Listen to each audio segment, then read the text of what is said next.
ശരി, വസീഫ്, ഇപ്പോൾ ഉയരുന്ന അല്ലെങ്കിൽ ഇപ്പോൾ ദക്ഷിണേന്ത്യൻ സംസ്ഥാനങ്ങൾ ചേർന്ന യോഗത്തിനോട് വിമർശനമുള്ളവർക്ക് പറയുന്ന ഒരു കാര്യം, ഇപ്പോഴത്തെ നില തുടരണം എന്ന് പറയുന്നതിൽ അതിലും അശാസ്ത്രീയതയില്ലേ? ഇപ്പോഴത്തെ നില തുടർന്നാൽ കൂടുതൽ ജനസംഖ്യയുള്ള സംസ്ഥാനങ്ങളുടെ പ്രതിനിധികളായി ഇപ്പോൾ ഒരാൾ മാത്രമാണുള്ളത്. ഇപ്പോൾ ശ്രീ മോഹൻ വർഗീസ് പറഞ്ഞ പോലെ 10 ലക്ഷത്തിന് ഒരു പ്രതിനിധി എന്ന് പറയുന്നത് ശരിയായ കണക്കാണോ, അങ്ങനെയാണോ വേണ്ടത് എന്നൊരു ചോദ്യം കൂടി വരുന്നുണ്ട്. യഥാർത്ഥത്തിൽ മണ്ഡല പുനർനിർണയം വേണം, പക്ഷേ ശാസ്ത്രീയമായി എങ്ങനെയാണ് ഈ പ്രതിനിധികളെ അയക്കുന്ന കാര്യത്തിൽ ഒരു തീരുമാനം വേണ്ടത്, ഇതിൽ ഏത് തരത്തിൽ മാറ്റങ്ങൾ എന്നതിൽ ഒരു വേറെ ചർച്ച അത് വേണം എന്ന ഒരു അഭിപ്രായം കൂടി ഉരുത്തിരിയുന്നുണ്ട്. 25 വർഷത്തേക്ക് മണ്ഡല പുനർനിർണയമേ വേണ്ട എന്നത് എത്രത്തോളം നല്ല തീരുമാനമാണ്? ഇല്ല, ഇപ്പോൾ 2021 സെൻസസ് ഇപ്പോഴും നടന്നിട്ടില്ല, അതവിടെ ഇരിക്കട്ടെ. ഇപ്പോൾ നിങ്ങളൊക്കെ സൂചിപ്പിച്ചതുപോലെ കഴിഞ്ഞ സെൻസസിൻ്റെ അടിസ്ഥാനത്തിൽ നടത്തിയ മണ്ഡല പുനർനിർണയ സമയത്ത് നമുക്കുണ്ടായിരുന്നത് ഇന്ത്യയിലെ സെൻസസിൻ്റെ 3.89% നമ്മുടെ ജനസംഖ്യ. അത് പിന്നീട് 2011 2.76 ആയി കുറഞ്ഞു.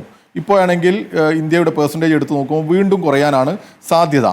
അതിലേക്കാണ് എത്തുക. സ്വാഭാവികമായിട്ടും നമ്മൾ ഈ ജനസംഖ്യാ നിയന്ത്രണത്തിന് വേണ്ടി കേന്ദ്രത്തിൻ്റെ ഇടപെടലാണ്, കേന്ദ്ര ഗവൺമെൻറ്റിൻ്റെ വളരെ ശക്തമായ ഇടപെടലുകളോട് ചേർന്ന് നിന്നുകൊണ്ട് വളരെ പോസിറ്റീവായ സമീപനം സ്വീകരിച്ച സംസ്ഥാനങ്ങളാണ്. അവിടെയാണ് ഈ ജനസംഖ്യ കുറയുന്നത്.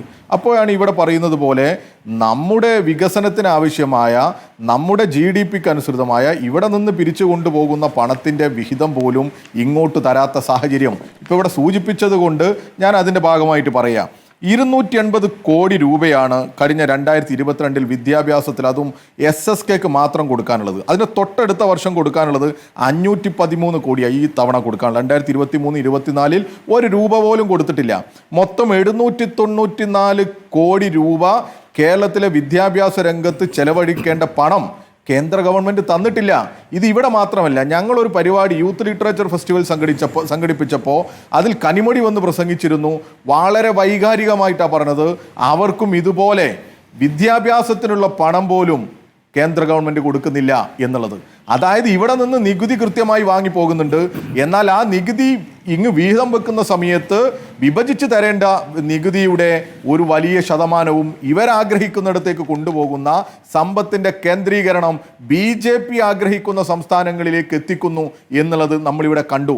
അതിൻ്റെ തുടർച്ച തന്നെയാണ് ഇവർ ഇനിയും നടത്താൻ പോകുന്നത്.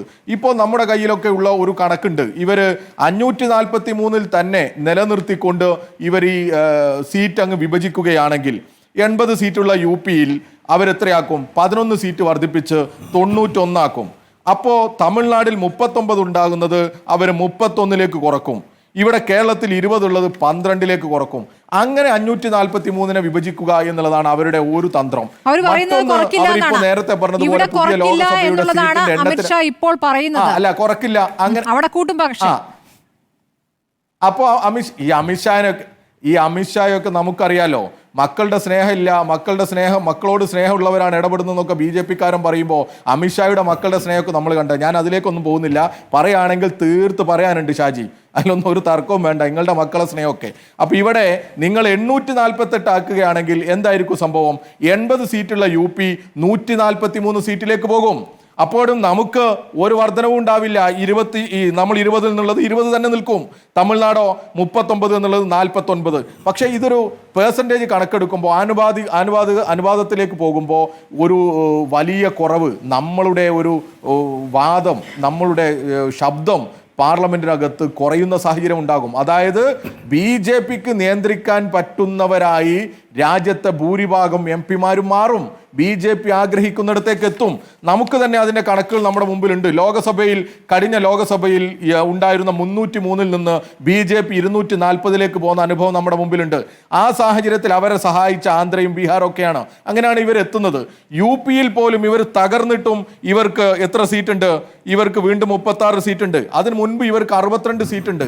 അത് മുസഫർ നഗറും മറ്റുമൊക്കെ സംഭവിച്ചത് നമ്മുടെ ഓർമ്മയിലുണ്ട്. മുസഫർ നഗറിൽ നടന്ന കലാപവും വലിയ അക്രമവും ഞാൻ നേരത്തെ സൂചിപ്പിച്ചു തുടക്കത്തിൽ തന്നെ വലിയ ധ്രുവീകരണ രാഷ്ട്രീയം മുന്നോട്ട് വെച്ചാൽ, വലിയ അപകടകരമായ രാഷ്ട്രീയം മുന്നോട്ട് വെച്ചാൽ BJPക്ക് ധ്രുവീകരണത്തിലൂടെ അധികാരത്തിൽ ഉറച്ചു നിൽക്കാൻ പറ്റുന്ന സാഹചര്യമാണ് ഇവർ മുന്നോട്ട് വെക്കുന്നത്. അതിനുവേണ്ടിയാണ് ഇവർ പരിശ്രമിക്കുന്നത്. ഇവർ വർഗീയത പറഞ്ഞാൽ, ഇവർ വിഭജന രാഷ്ട്രീയം പറഞ്ഞാൽ, ഇവർക്കൊരടി പോലും മുന്നോട്ട് പോകാൻ പറ്റാത്ത സംസ്ഥാനങ്ങളായി ഈ പറയുന്ന കേരളവും തമിഴ്നാടും കർണാടകയും ആന്ധ്രയും ഒക്കെ പോകും. അവിടെ ഒരു സാധ്യതയുണ്ട്. BJP വിരുദ്ധ നിലപാട് ഉയർത്തിപ്പിടിക്കുന്നവരായി ഈ സംസ്ഥാനങ്ങൾ മാറും എന്നവർക്കറിയാം. അതുകൊണ്ട് തന്നെ BJPയുടെ വലിയ ആസൂത്രിത നീക്കമാണ് ഇതിൻ്റെ പിന്നിലുള്ളത്. ഇവിടെ യഥാർത്ഥത്തിൽ ഭരണഘടനയും ഫെഡറലിസത്തെയും ഒക്കെ പരിഗണിച്ച് മുന്നോട്ട് പോകുന്നവരാണെങ്കിൽ, അതിന് മാന്യത കൽപ്പിക്കുന്നവരാണെങ്കിൽ, മനസാക്ഷിയുള്ളവരാണെങ്കിൽ രാജ്യത്തെ എല്ലാ ജനവിഭാഗങ്ങളെയും ചേർത്ത് നിർത്തണം, രാജ്യത്തെല്ലായിടത്തും വികസനം കൊണ്ടുവരണം, പണം എത്തണം, എല്ലാ സംസ്ഥാനങ്ങൾക്കും അർഹമായ ന്യായമായ പരിഗണന കൊടുക്കണം എന്നതാണ് ഇവർ മുന്നോട്ട് വെക്കുന്നത് എങ്കിൽ ശരിയായ ചർച്ചയിലേക്ക് പോകണം. ഇപ്പൊ ഇവർ പറയുന്നു BJP എവിടെ നിന്നാ നിങ്ങൾക്ക് കണക്ക് കിട്ടിയത്, ആരാ നിങ്ങളോട് പറഞ്ഞത് എന്നൊക്കെ ചോദിക്കുന്നത്. ഈ അമിത്ഷായെ അറിയാത്തവരല്ലല്ലോ ഈ രാജ്യത്തെ ജനങ്ങൾ. അമിത്ഷായെ അറിയുന്നവർ തന്നെയാണ് ഇന്ന് ചെന്നൈയിൽ കൂടിച്ചേർന്നത്. ഈ BJPയുടെ എല്ലാ ധ്രുവീകരണ രാഷ്ട്രീയവും, നിങ്ങൾക്ക് ഭരണഘടനയോടുള്ള സമീപനവും, നിങ്ങൾക്ക് രാജ്യത്തെ ഫെഡറലിസത്തോടുള്ള സമീപനവും എന്താണ് എന്ന ബോധ്യം അനുഭവത്തിന്റെ പശ്ചാത്തലത്തിൽ അറിവുള്ളവരാണ് ഇന്ന് കൂടിച്ചേർന്നത്. നിങ്ങൾ പാർലമെന്റിനകത്ത് പറ, ഞങ്ങൾ ഇന്നതാണ് ചെയ്യാൻ പോകുന്നത്, ഇതാണ് മാനദണ്ഡം എന്ന് നിങ്ങൾ പറ. എന്നിട്ട് നമുക്ക് ചർച്ചയാവാം.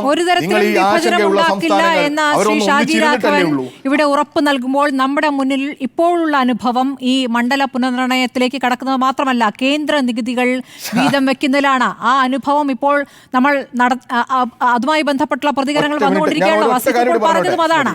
വിദ്യാഭ്യാസം മാത്രമല്ല, ആരോഗ്യ രംഗത്തായാലും ഈ ബ്രാൻഡിംഗ് നടപ്പാക്കിയിട്ടില്ലെങ്കിൽ പദ്ധതികൾ, സഹായങ്ങൾ ഒഴിവാക്കുന്നു. വരാം വസീഫ്, ഒഴിവാക്കുന്നു എന്നുള്ളൊരു വിഷയം അവിടെ നിൽക്കുന്നു. ഇനി ലൈഫ് പദ്ധതിക്കാകട്ടെ മോദിയുടെ പടം വച്ചില്ലെങ്കിൽ വീടില്ല എന്ന സ്ഥിതിയുമാണ്. ഇതാണ് ഇപ്പോൾ കേരളം അനുഭവിച്ചു കൊണ്ടിരിക്കുന്നത്. വസീഫ് പൂർത്തിയാക്കൂ. അല്ല, ഞാൻ സ്മൃതി പറഞ്ഞതിലേക്ക് തന്നെ എത്തുന്നത്, ഇവർ ഇപ്പോൾ പറഞ്ഞു കേരളത്തിൽ നിന്നും തമിഴ്നാട്ടിൽ നിന്നും ബഹളം വെക്കുന്ന ആളുകളുടെ കുറവ് ഉണ്ടാവുമല്ലോ. ഇതാണ് ഇവരുടെ പ്രശ്നം. ഇവരുടെ തലവേദന ഇതാണ്. ഇവർ മുന്നോട്ട് വെക്കുന്ന രാഷ്ട്രീയത്തിനെതിരെ ശക്തമായി പ്രതികരിക്കുന്നവരാണ് കേരളത്തിലെയും തമിഴ്നാട്ടിലെയും ഒക്കെ ജനപ്രതിനിധികൾ. അവർ ഈ നിലപാട് സ്വീകരിക്കുമ്പോൾ, BJPയുടെ വർഗീയതക്കെതിരെ നിലപാട് സ്വീകരിക്കുമ്പോൾ ഇവർക്ക് അസ്വസ്ഥതയുണ്ട്.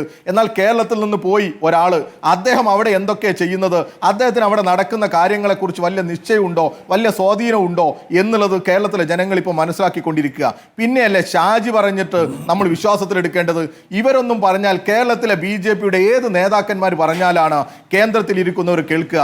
ഒരു വിലയില്ലെന്ന് ഇവർക്ക്. ഇവർ പറയുന്ന എന്തെങ്കിലും ഇവർ കേൾക്കുമോ? അങ്ങനെയാണെങ്കിൽ ഞാൻ ആത്മാർത്ഥമായി വിശ്വസിക്കുന്നു ഷാജിക്ക് കേരളം തകരണമെന്ന് ആഗ്രഹം ഉണ്ടാവില്ല. അതൊരു BJP നേതാക്കന്മാർക്ക്, കേരളത്തിലെ BJP നേതാക്കന്മാർക്ക് അങ്ങനെ ഉണ്ടാവുമോ? കേരളം തകരണം, കേരളത്തിന് പണം കിട്ടരുത് എന്ന് ആഗ്രഹമില്ല.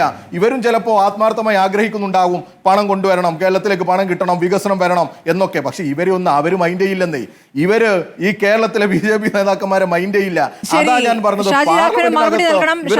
പറയട്ടെ, യൂണിയൻ ഓഫ് സ്റ്റേറ്റ് എന്നതിന് പകരം പൂർണ്ണമായും കേന്ദ്രീകൃത സംവിധാനമാണ് നിങ്ങൾ ആഗ്രഹിക്കുന്നത്. അങ്ങനെ വരുമ്പോൾ അതിന്റെ അനുഭവങ്ങൾ ഇവിടെ ഉള്ളത് കൊണ്ടാണ് നിങ്ങൾ പറയുന്നത് ഇപ്പോൾ വിശ്വസിക്കാത്തത്. അതാണ് ഇപ്പോൾ വസീഫ് ആവർത്തിച്ച് പറഞ്ഞുകൊണ്ടിരിക്കുന്നത്.